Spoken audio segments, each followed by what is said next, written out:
You finally get the courage to explain it. To a scientist. An engineer. Someone who knows how signals work.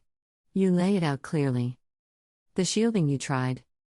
The sensations that moved. The timing that was too exact. And they say, that's not possible. Not I don't know. Not let's test it.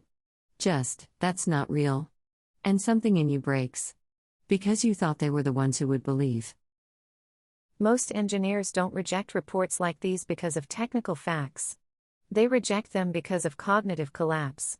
If this is real, then anyone with signal access can shape your body without touching you. If this is real, then ethics, law, and safety have already failed. That's too big. So they shrink the story to something they can handle. A glitch. A delusion. A misunderstanding. Not because it's true, but because it's bearable. Engineers are trained to read patterns. But they're also trained to dismiss outliers. If you say, the discomfort tracks my foot. The pulse returns when I stop shielding. The timing matches my movement. That's pattern recognition.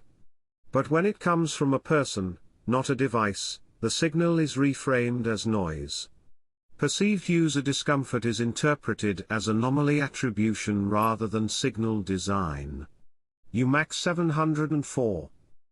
In other words, they see the pattern. But they can't believe it was built. Because if it was, it would mean someone built it on purpose. I brought a friend. Electrical engineer. Trusted him. Told him how it changes based on where I stand.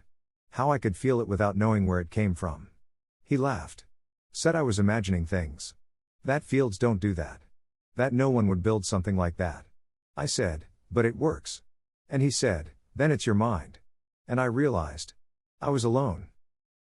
You thought engineers would save you. That understanding radio waves meant understanding what's possible. But the more technical they are, the more deeply they've been trained to stay inside the safe box. The one where evil tech doesn't happen in suburbs. Where targeting people only happens in theory. And so they look away. Not because you're wrong.